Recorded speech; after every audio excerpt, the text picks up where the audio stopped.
Welcome into 11 Personnel presented by Monticello Bank. Nick Roush and Adam Luckett here with you 1 week after Kentucky hit the stage at ACC Media Days and 1 week before fall camp starts. So we're in a little bit of the in-between land, but we still got plenty to talk about today on 11 Personnel that I mentioned. We're brought to you by Monticello Bank. It's where people matter. They've been friends with folks around the Commonwealth, putting the numbers on your side for more than 125 years. There's banks all across the Commonwealth, and they're conveniently located online at nbcbank.com. Whether you need to shop a CD for some savings, or maybe you're trying to invest in your home, need a home equity line of credit, check out the HELOC special. They will take care of you at Monticello Bank, proud presenting sponsors of 11 Personnel, member FDIC, equal housing lender.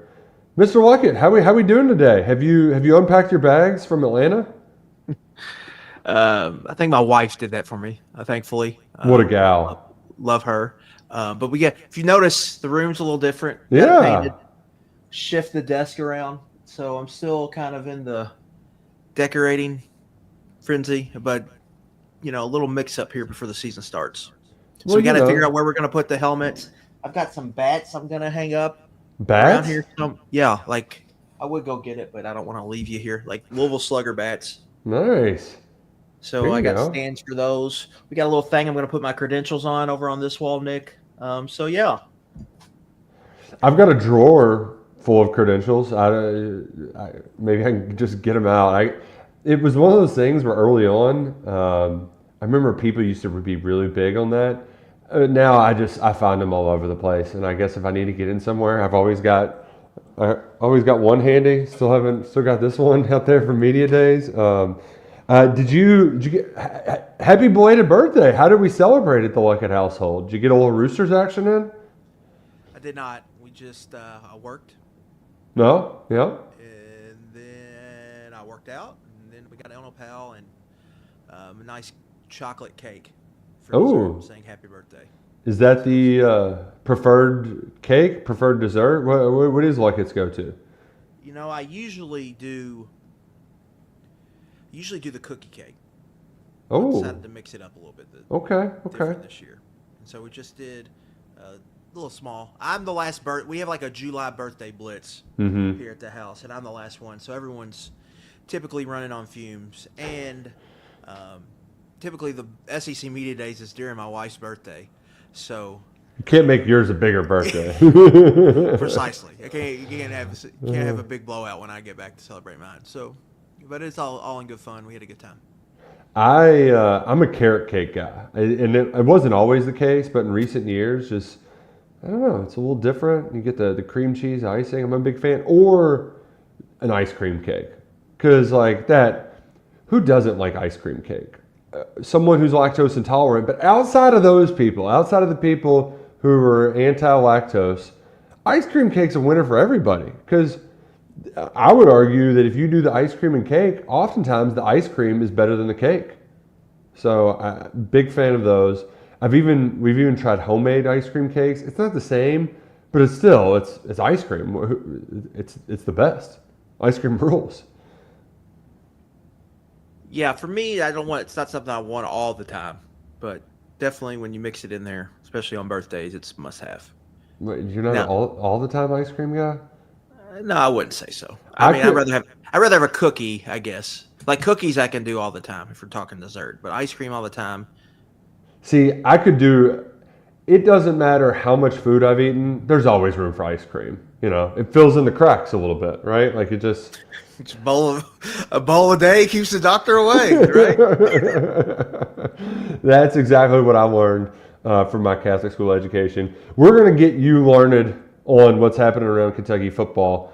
And like I said, it's kind of in the doldrums, but there's still been some news stories out there. And we got to start with the one that really rattled Big Blue Nation there for a couple of days, that broke earlier this week when Matt Norlander reported from the Peach Jam that word going around the Peach Jam was that Kentucky basketball was getting 45% of the revenue share of the $20 million split. And, look, we're football guys, and I've been doing this job for 10 plus years. the first, I just immediately think of the football implications. And we'll obviously get into all of those. But I think the first thing we have to say is that Norlander's report was not correct. Now, multiple reporters, Matt Jones, John Hale, have said that we spoke with people at UK. That's not the figure going around. In my mind, Luckett, Norlander's talking to a lot of coaches of other teams, of other schools who are going to lose recruits to UK. So those numbers are going to be inflated. Even though he has been Mark Pope's kind of number one newsbreaker so far, I think that number was just a tad off to begin with. But the result was we got another basketball-football fight like it, and I think it's silly. I think it's really dumb to act like you have to pick one or the other. First and foremost, that's the most annoying part of all of this, is that we have to get in a big basketball versus football debate because the two can coexist without bankrupting one another. That possibility exists. It would be nice if Mitch Barnhart would give us an idea of what it actually is. And maybe he will next week. I have a feeling he won't. But I think the overall sentiment of what I learned from those 2 days is that we are still living in the Cal Stoops fight as a fan base, and that's really, really stupid. We need to quit doing that because we like both teams. And even though it's a zero-sum game in terms of dollars and cents, the two programs can still have – the basketball team can still have one of the biggest budgets for roster building in college basketball, and the football team can still have a roster building budget that doesn't make it the poorest SEC football school. Yes, I agree. One point I will try to point out is this is not going to be the only money players can get. Yes. It's just not just full stop. This is all they can get. There's going to be NIL deals and NIL deals made with schools to partner with athletes eventually. Right now collectives aren't going anywhere. They tried to take them away. Attorney came back and said you can't do that yet. Now, if they get the sports bill passed and they get some antitrust exemption, then maybe they could take collectives away. But for now, it's not a big deal. I wonder if the report was right. It was just the money was not maybe reported right. Maybe they are planning on having $9 million a year to the basketball team. Yeah. But half of that comes from NIL big business partnerships with businesses outside of UK. The other point just to add to it is that was the report for this year in revenue sharing. Well, this year's roster was all paid for in NIL. So how much? Football too, yeah. Yeah, so how much does even the revenue share factor into this year? You would think it's more about the following years, and that it can all change on a year-to-year basis. Yeah, this is a fluid kind of thing we're getting into. Schools still don't know the rules. How are they going to be forced to play? A lot of schools have been reluctant to get rid of collectives because they thought something like this could happen. Some schools are acting more aggressively. There's scuttlebutt that, Nick, on August 1st, that was typically the official offer day, right? You could send out an official offer. Mm-hmm. Well, now it's the day where you can send out kind of the baseline of a contract. We said, I'm going to give you A, B, and C. Is A, B, and C on this piece of paper. Mm-hmm. That happens August 1st. So we're going to find out how that's going to be an interesting dynamic, how that plays out. I think obviously I think most people realize Kentucky is unique, specifically with its peers in the Southeastern Conference. Most people, I think, know how hard it is in football, but I think most people recognize you can't go to a gunfight with a butter knife. You've got to have some level of financial support because you just have to. You just have to have that. So you have to commit something financially, and basketball has to be they have to eat first too. So it's unique in that regard. But they're going to figure it out. My big takeaway was the budget king is doing this. This doesn't make much sense. Yeah. why the Budget King is doing. So I'll be interested. Mitch is supposed to talk next week, and we'll kind of see how he addresses that. But whatever happens, to my understanding, it can be kind of a sliding scale. And this first year's kind of weird because all these front-loaded NIL deals that didn't have to go through the clearinghouse. We're now moving forward, they're all going to have to go through the clearinghouse. So we're going to see how that kind of plays out. But as collectives as is, if they're not going away, not much is going to change other than schools are contributing to the funds here, which is going to raise your ticket prices and raise some other things that are going to hit, I think, I would say common fans' pocket. But for me, I think the big point on this too, Nick, is like you kind of alluded to it. One, you have to admit, like it cannot become one versus the other. This is not the Yankees and it's not the Knicks like competing for tax dollars to build a new, I don't know, a facility, stadium or arena. Both these schools are together under the same umbrella. Mm-hmm. The football program, now you can argue the Kentucky, they make for a basketball team, they make money. But the relationship with the SEC is very much like the money they get is football driven. Like, correct. For being a member in this conference and playing football in this conference and playing against these big brands every week and hosting some of them on campus, that's how they make money. So they just have to coexist and they have to they have to eat together. And it doesn't have to be one over the other. We live in the take generation, for better or for worse. That's just who we are. We have a take culture. So there's no change in it. It's just what it is. But how they handle 2022, and it all stems back to this to me, was not good. 3 individuals are involved. I don't think any of them handled it that well. 2 of those individuals are still here. And so fans feel like they have to make a take and make a stand. Specifically online, there's a football first, I would say football lean first faction that wants to argue like, hey, you've got to at least try. And then there's a basketball first faction who I think a lot of these people were Cal apologists at the end. And they are mad that part of the reason they think basketball went down was because it was like Stoops' fault, right? So you've got like this faction, people fighting each other. Like online, there's people arguing about what's better, Rupp Arena or Kroger Field for a big game. It's very stupid. Like, why? Like, what's the point? Like, what are you trying to do here? You are fighting each other. You know, you're fighting each other. Nothing is good is going to come out of that. This fan base is not big enough to live with something like that. That really needs to stop.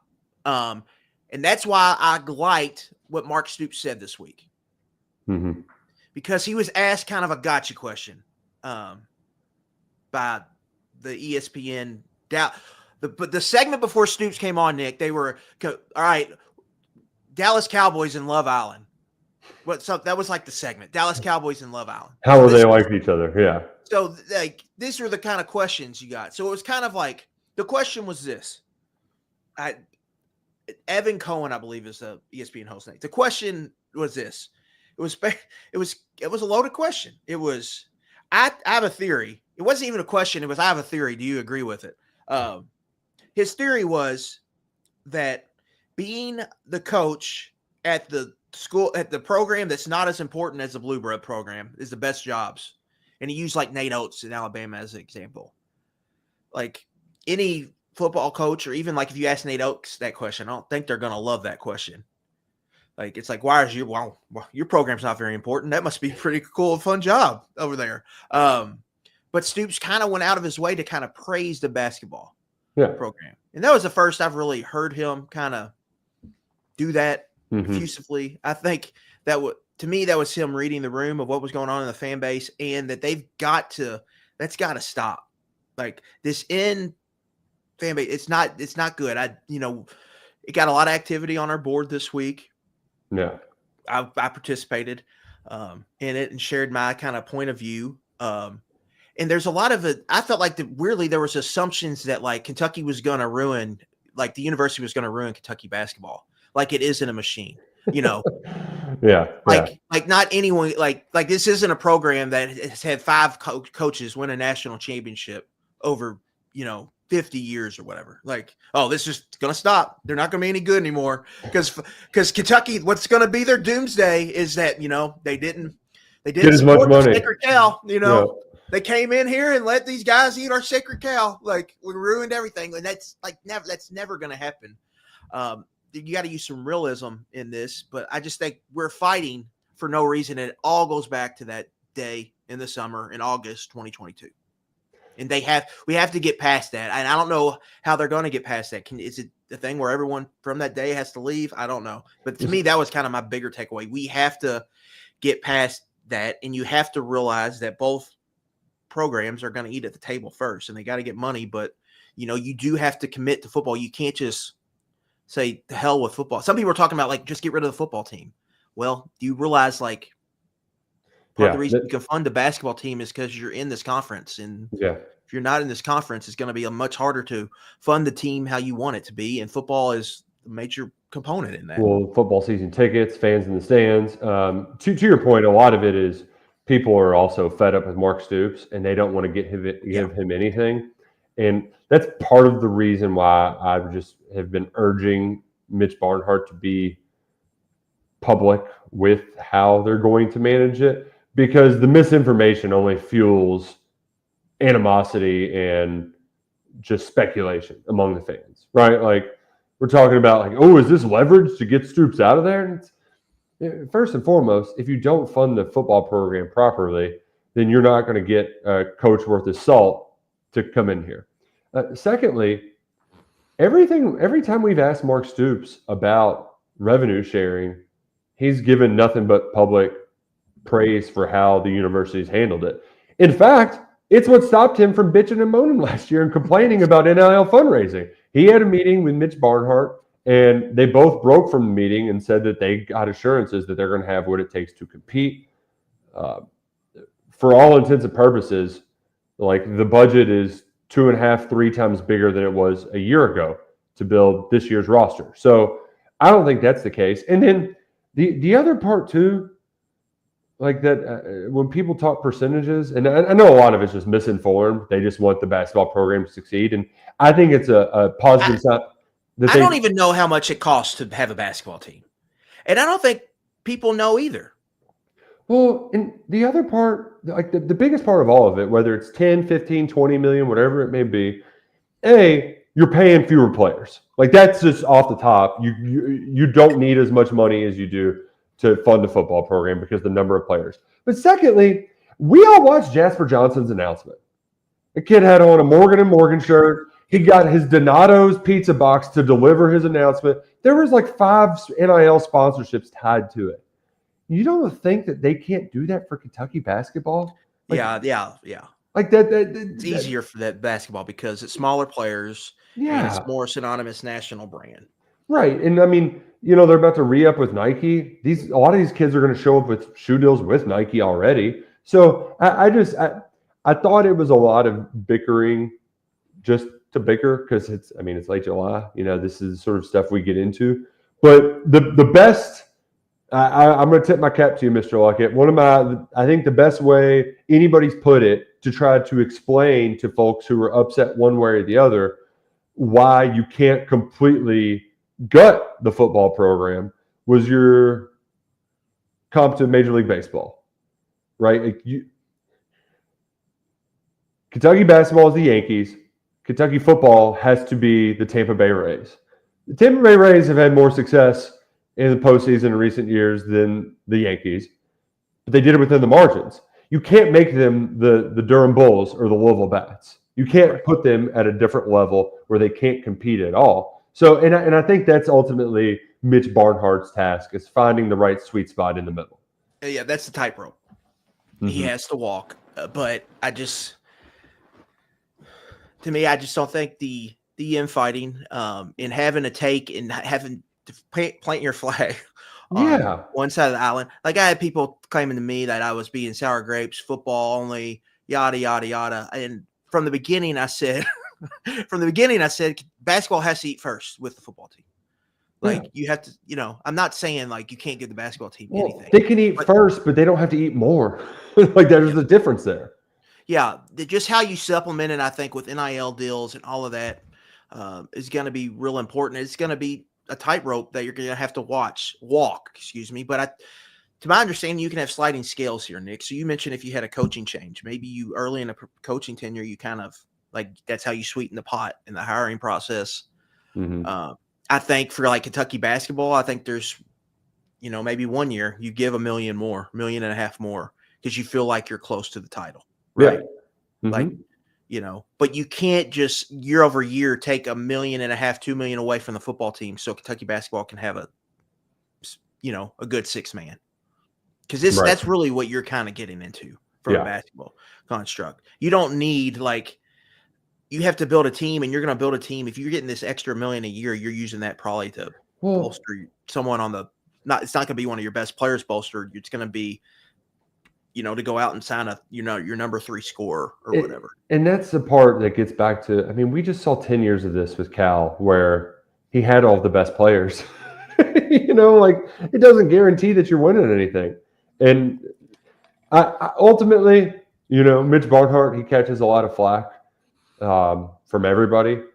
But if there's one thing we can trust him on, it's the budget king, right? I have a feeling he is going to get this right to make sure that both programs are and that gets back to the heart of it all. Is all of this started amongst the fans, but the coaches, they seem to be pretty comfortable with where things are going.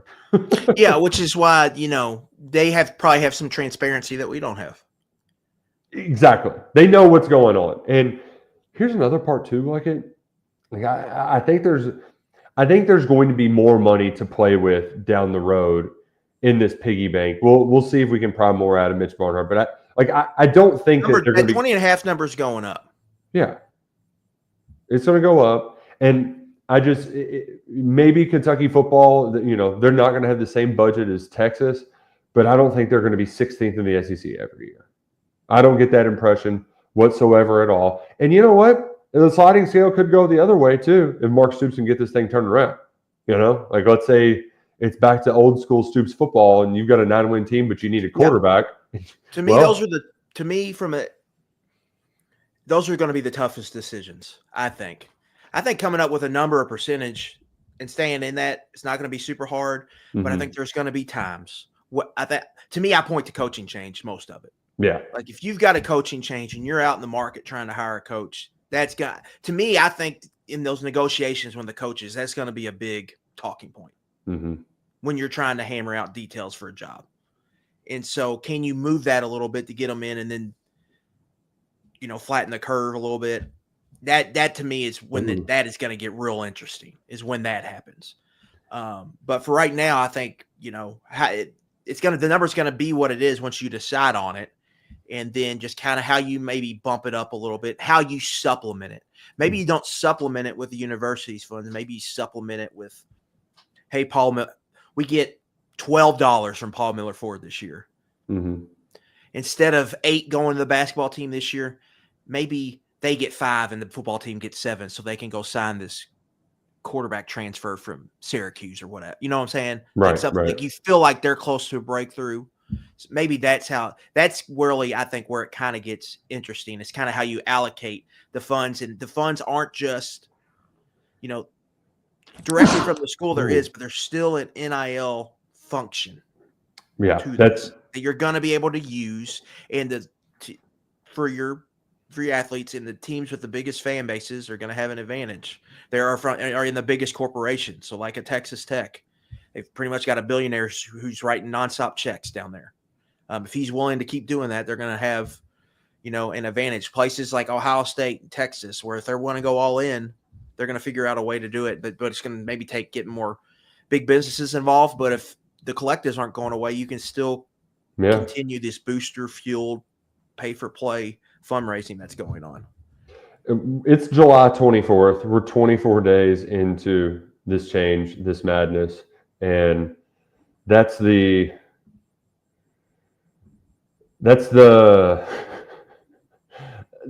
trying to figure out everything as it's all changing. It can be difficult to build the plane while you're flying, but that's what we're trying to do right now. And we've also got we've got a little breaking news, and this breaking news is brought to you by our friends at Roback. RHOBACK.com. Make sure you're geared up this fall with the best swag in the business. Use promo code KSR and you're going to get 20% off your first purchase at Roback.com. Whether you're rocking the polos, the hats, the shorts. I got some Roback shorts on right now. They're so comfortable. They've got the most comfortable, best looking gear out there. Make sure you're geared up for football season. It'll be here before you know it. Make sure you got the right gear. They got a Kentucky Game Day collection. And you can get 20% off your first purchase at Roback, RHOBACK.com. The breaking news, Luckett, Inside Carolina reports that North Carolina is exploring a move from the ACC to the SEC. Now that right there, Nick, is a July 24th college sports story. I mean, it's just, are they still at ACC kickoff? Is that still going on? I think it ends today. They might have left by now. Because that's just perfect. That's like 2021. That's when that. Oh, they're talking, or they just finished talking an hour ago. Yeah, I mean that's perfect. Perfect timing. That is that's a. Can these games get here already? But yeah, that's gonna happen. I think that's North Carolina's going somewhere. So I think there was some speculation that the Big Ten could be it, but maybe they go to SEC, and then if they do, you got to think someone's coming with them. So who would come with them? That would be my.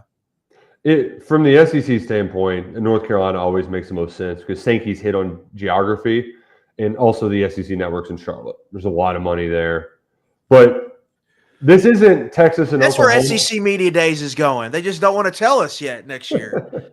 They had to wait till this development happened so they could put it in Charlotte. The deal with Oklahoma, Texas, it was what, 2 years out or maybe 3 whenever the news dropped that it was happening.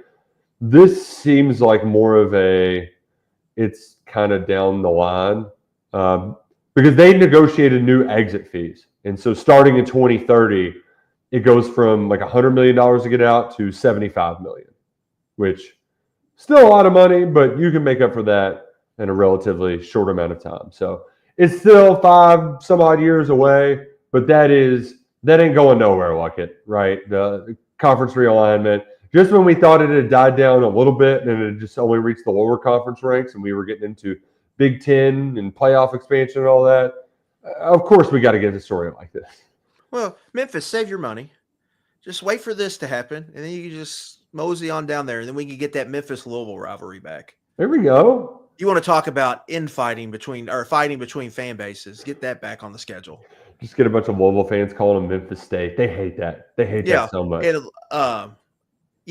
Louisville people talking about how superior the city of Louisville is to the city of Memphis. Like that's really something to brag about. Yeah, that's what we need. You know what? I think Mount Washington superior city to Memphis. Are you worried with the UFL team coming that you'll be on the beat during Derby time and you can't go to Friday Night Oaks? Yeah. You'll be at the soccer stadium watching covering them against the St. Louis Battlehawks. I'm one of those that I'm always for more teams and like more stuff to do.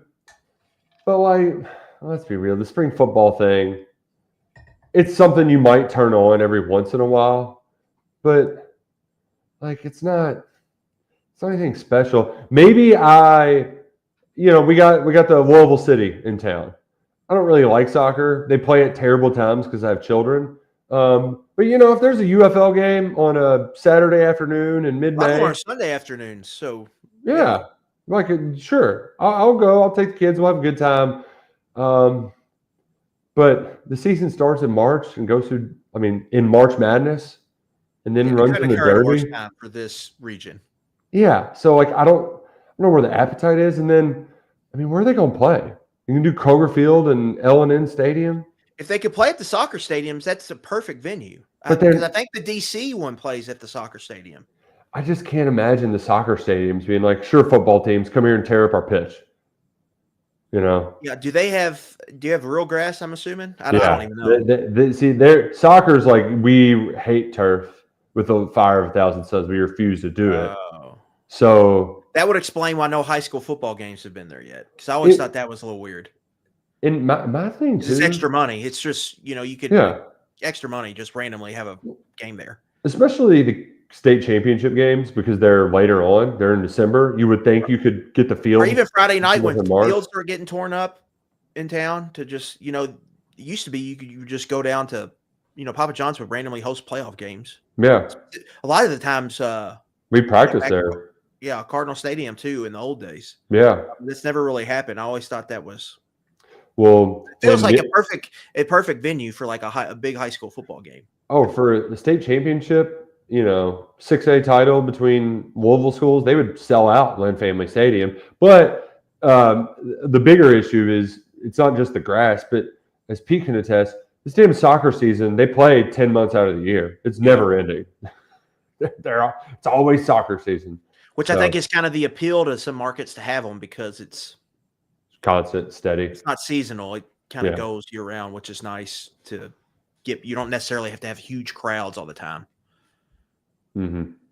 But I don't know. I'm curious to hear more details about this UFL expansion because it'd be fine, but like I'm not gonna set my watch to it. Like it's not anything we're gonna revolve our world around. Although if it happens, we'll take 11 personnel there. You know what? Earmuffs to the last 5 minutes of whatever the UFL people just heard. We'll be your UFL podcast. We'll drink some beers in the stands. We'll have a good time. We'll make some fun out of it. Which I guess this is a decent. We were just bring back Scott Satterfield. Might be on the hot seat this year. Bring him back. Bring him home. Let him coach the. Then we can. I don't know. We could. The Stallions. They're in Birmingham. They're going to move. That's the horse theme. There you go. Stallions coming to Kentucky. I was thinking, that we could mix the two AFL teams, the Fire Stallions. Why not? Just a horse on fire on our helmet. There we go. I'm cool with that. Which, by the way, the Louisville and Lexington soccer teams, they're playing Saturday, and the Lexington team's rocking the icicle jerseys. That'll be fun. If you ain't got anything to do, go check it out. You mentioned Scott Satterfield on the hot seat. That's the part of talking season that we actually have been able to avoid in recent years, where you rank quarterbacks, you do the team rankings. Well, now we've got hot seat rankings. I love that they don't just say if your seat is hot or not. It's like we're going to rank how hot the seats are. This used to be a Dennis Dodd column.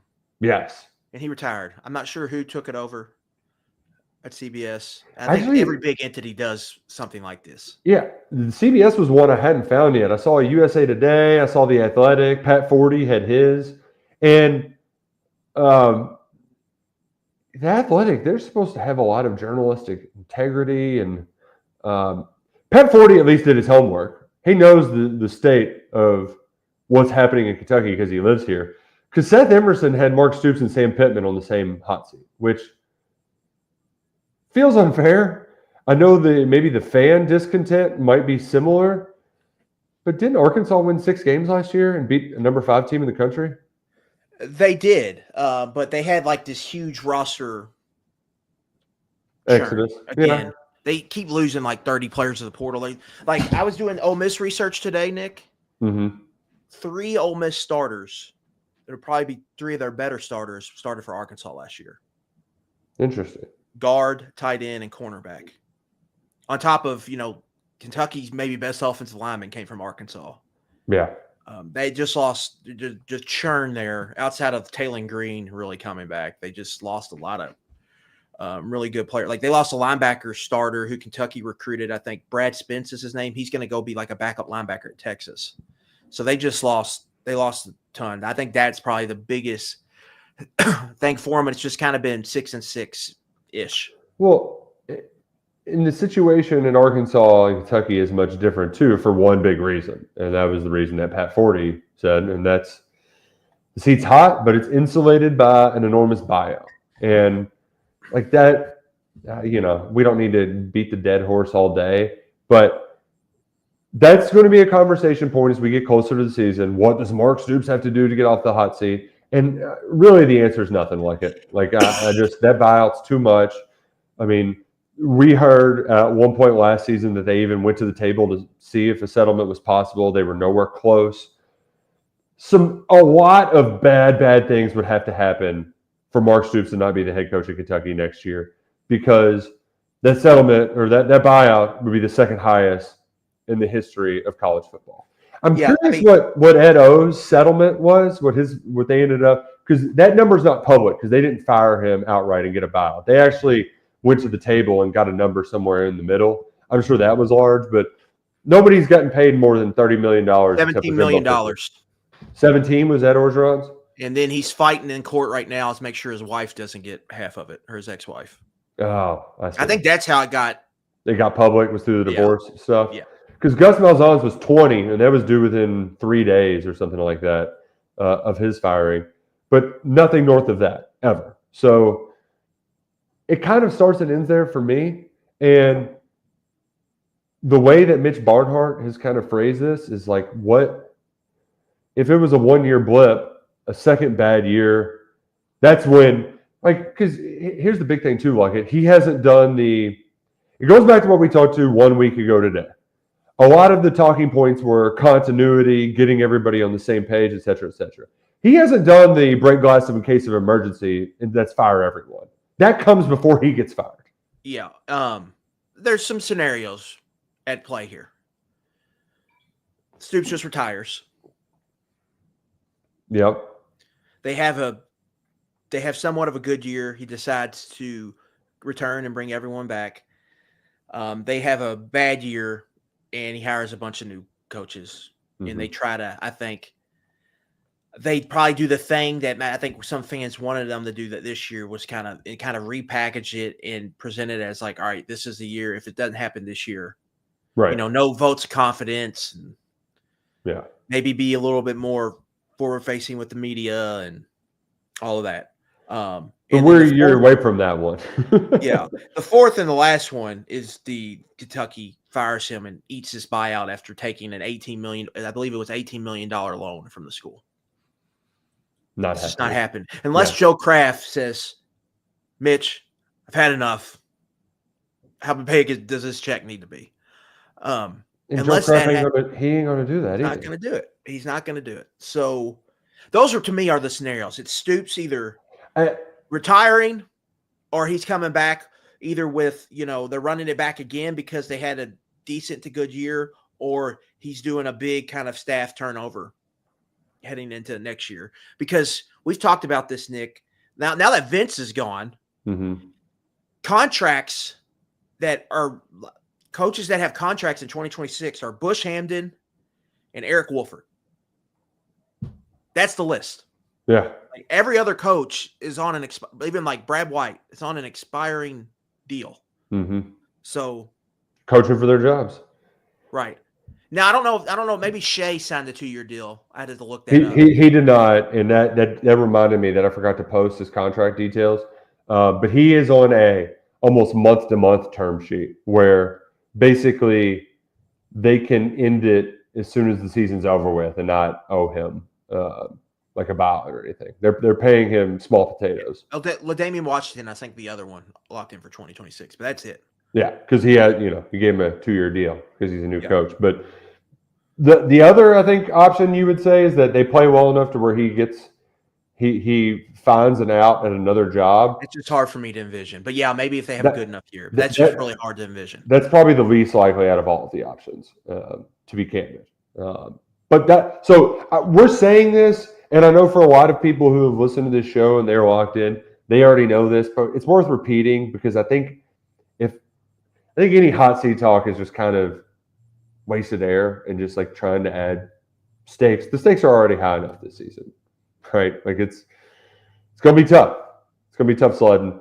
I generally think that they'll probably be better than most expect just because that's kind of what Stoops does. They got a couple good running backs. Yeah. They go 5-7 or 6-6. Yeah. You're in the middle. And I think it's different if like Cutter Boley takes over and you have something with him.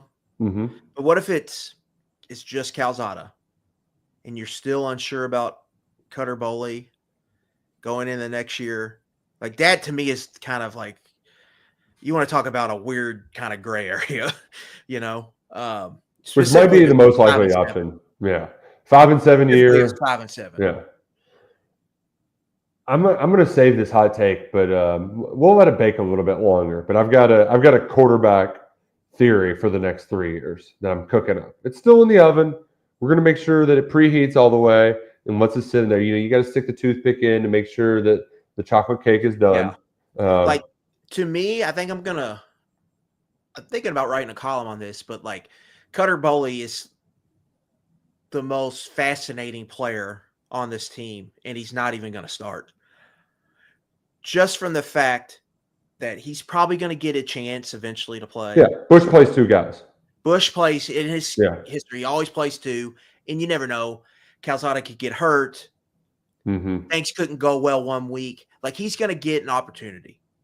And if the season gets, shaky at all, he's probably going to get an extended opportunity. Yeah. And then what can he do with that? I think that could shape how people kind of look at this thing in a big way.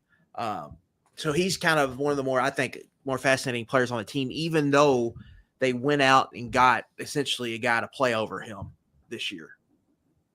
And if you do want to hear more from Cutter Boley, Mario had him on his podcast, the What's Next podcast, and Boley's gained 20 pounds this offseason. He looks like he's gained 20 pounds too. He needed it. He was very wiry, 6'5", 200 pounds. That was me in 8th grade. So he needed to gain some weight. He did just that. And I want to talk about one of the targets he'll get to throw into. But first, I need to tell you about our friends at Optimal Living Services. Optimal Living Services partners with clients to increase their awareness of issues and empowers them to develop the skills to manage these challenges. We believe that every individual has obstacles they need to face, and the services Optimal Living Services provides give hope to all their clients, whether it's mental health, work, finance, emotional struggles, substance use, whatever it may be. Optimal Living Services, they'll go the extra mile to help clients learn their potential and join you on your journey to self-improvement. To learn more, head on over to optimallivingservices.com or schedule an appointment at 859-785-1030. Optimal Living Services, optimizing the best in you. Luckett, I think a player that people forget about. I do this game on radio whenever we're doing the basketball team. There's always a player that when you're like, oh, I'm really excited for this guy, you tend to forget about one because there's so many. I do this with Hardly Gilmore because if Hardly Gilmore doesn't do the transfer portal 2-step, he's one of those guys that Kentucky fans are super excited about going in this year. But instead, he had one of the most eventful off seasons I can ever remember for a Kentucky Wildcat. I mean, it's right up there with Chris Rodriguez's, except it's less cut and dry. So I guess it's a little clearer too. We didn't know really. We kind of knew, but weren't really sure. Right. At this time. Yeah. Going into that year, the 2020, at least we know Hardly's going to be playing at the start of the season. Yeah, to your point.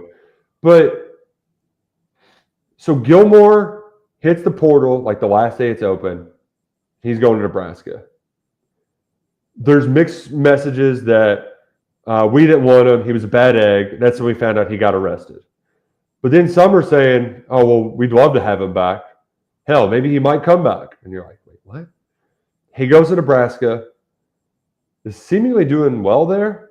And then Matt Rule says he's kicked off the team. It's nothing criminal, but he's kicked off the team. There's stories in Nebraska that he's also he's also stealing from his teammates or something like that. There's rumors going around there. But then meanwhile, we'd heard that he had been living in Lexington for a month. And so how can he be stealing from his teammates if he just wasn't? How does he get kicked off the team if he wasn't on campus? He talked today or spoke earlier with John Hale, who put out a story today, and he didn't really want to get into anything about Nebraska, but just said he always felt like he wanted to be a Wildcat. Mark Stoops insinuated that there was some outside forces that wanted Hardly to go with Dyke Shorts. Hardly said he had a good relationship with Dyke Shorts, who didn't really recruit him to Kentucky. But long story short, Luckett, I don't know what to believe in this whole situation at all, because it feels like everybody's got a different version of the story, and we're never going to get the right one. And I would just say that it's unfair to judge this kid who's been through, like he went through a lot before he got to Kentucky. And I think it's really unfair to judge the kid who just turned 18 on like, well, he definitely was doing X, Y, and Z. It's like we don't really know. Like Matt Rule said he kicked him off the team. I don't think he did. I don't really believe that. I know there was a pissing contest between these two programs in the offseason. Yeah.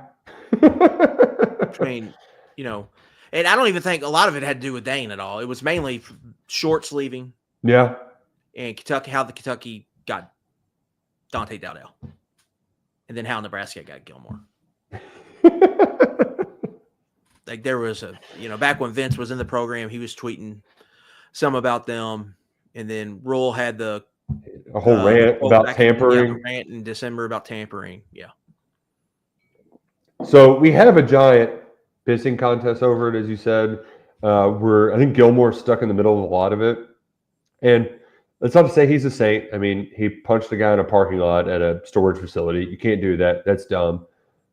But the one thing that I am a little bit confident in when talking with people around the program, because I think there's going to be some people who listen to this and like, do we really want that guy around after we had all this talk about bad culture and da-da-da-da-da. Gilmore is one of those guys who when he steps between the lines, he brings it. I'm not saying it's Lynn Bowden, but I mean, it's kind of like Lynn Bowden to an extent, right? Like he might have done some stuff away from the field. It's like, what the hell, Lynn? What are you doing? But when he got on that field, people respected him. And people who run the program really like Hartley Gilmore because he's talented and he's going to outwork a lot of those guys in there. And it's just John's story was a good reminder that, okay, he went through a lot. He believes that Kentucky they gave him some rope. They trusted him. They believe in him. And so now it's his turn to give him a little bit, right? Like give him a little rate of return for kind of dealing with his stuff. So if he, like there's a world where he could become Kentucky's best receiver, like it, and it wouldn't shock me. Yeah. In our position previews that are going out right now at KSR, I wrote that an argument can be made that he has the highest ceiling in this entire room. You go back, like even when they got him, that was a big recruiting win. Like he was a top 100 player-ish in the 25 class, reclassifies to 24, comes in and like he was at that Gator Bowl practice, Nick. Yeah. Like he was one of those. Him and Cutter were there. There was another player there. I can't remember off the top of my head. But he like really, I think I even texted you. I was like, Gilmore looks like legit. Like he looks like one of their better receivers. Like if you didn't know any better, you would think he was one of their better receivers on the team. They gushed about him preseason last year. Then he breaks his collarbone, fall camp. You don't really see him. And then he plays some and makes some plays in the games he got in last year. Freeze or Luckett freeze? And then who froze? I am not frozen. Froze Roger Rabbit. Peak, is that Luckett who went out? That's like. Did I go out or did you go out? I'm out right here. Yeah. Oh, okay. I never went out. Oh, so I went out? I don't know. Let's ask weird. YouTube chat. Who went out? that was so weird. I don't know what just happened there. But so Gilmore breaks his collarbone, sets him back 6 weeks. Breaks his collarbone, makes some plays when he gets back in, but their expectations were high for him, and then he leaves late in the winter portal. Now he's back on the team. So I expect him to be a starter for them. He's got very high potential, and so it's kind of a weird situation, obviously. I think you've kind of hit on there was some maturity, I think, for him needed, and we'll see what happens with him this year, but he's got potential, and that goes back to his time as a recruit. And so he's going to be a guy I think watch closely in fall camp. He feels like a player that they're not going to say anything about really, unless he does something while we're there at practice. Like we're probably not going to hear much about how he's doing. They're probably going to wait till the game start. But I definitely think he's going to have a role in this offense. I think it's him, Macklin, and Kendrick Law, their top three. I think the real question is at receiver is kind of like who are 4 and 5, maybe 6, who's going to get the rotation snaps after those. But I think those 3 are going to play a lot. Certainly something we'll keep an eye on. Fan Day is next Saturday, which is August. Is that 2nd? It is August 2nd. Yeah. So that calendar, days are going to start running together shortly. We'll have media day the day prior. Mark Stoops is going to have a long press conference with us on Monday. So this is really our last week of talking season, which you want to talk about. I don't want to say talking season because it's a lot of build up, but the actual football is going to be practicing. That's going to be happening. But we'll have football as much as they'll give us at sometimes, but we're going to have practice stuff to talk about and real stuff to react to. The week 0 is 30 days away, I think. Nice. So it's coming around the bend. But that also means it's the perfect time for the most perfect story to come out, and that's more turmoil on Rocky Top. Luckett, stop me if you've heard this before, but a Tennessee star football player quit showing up to stuff. And now they're worried, is he even going to be on the team? I love it. I think Boo Carter is probably good enough that they're not going to sit there. This would be my guess. I got a kick out of all of this because it's one of those things that I feel like I missed a lot of on the internet, but it's a huge deal in Knoxville right now. And I didn't catch up on it until Adam Sparks from the Knoxville News Sentinel had a report that he missed some team activities, and nobody's commenting on what he's doing other than leaders had to confront him about missing team activities. There was reports that he had been out in California training, which is kids do that all the time. But people were thinking, oh, is he training with Nico? Is he trying to get back with Nico? And then all of a sudden, the part that I don't get that's just in there was his mom had to make this statement that he wasn't in a gang. It's laced with a lot of profanity. Just look up Boo Carter gang on Twitter, and you'll see he ain't in no gang. I don't know what that has to do with anything, but it's just a very funny little thing to throw in there. Yeah, odd off season in Knoxville. And the other part too is a logical person could say that Boo Carter's wanted to play a receiver for a long time. He's even said that, out loud. That's been reported that he wants to play both ways. And that was why we thought Kentucky might have a shot because he was Cutter Bowley's 7-on-7 teammate, and it was Kentucky was going to let him play receiver. Was kind of the reason they thought for a little bit like they had a real chance in that recruitment. He's played it's almost kind of like Tyler Barron every offseason with him on whether or not he's going to hit the portal, but they end up keeping him around. I got a feeling they'll keep him around, Luckett, and he's going to end up playing receiver, but it's so funny that, of course, this happens in Knoxville right before fall camp begins. It's beautiful. Yeah, this is these are the old this is the old school stories. Like this is what really generated interest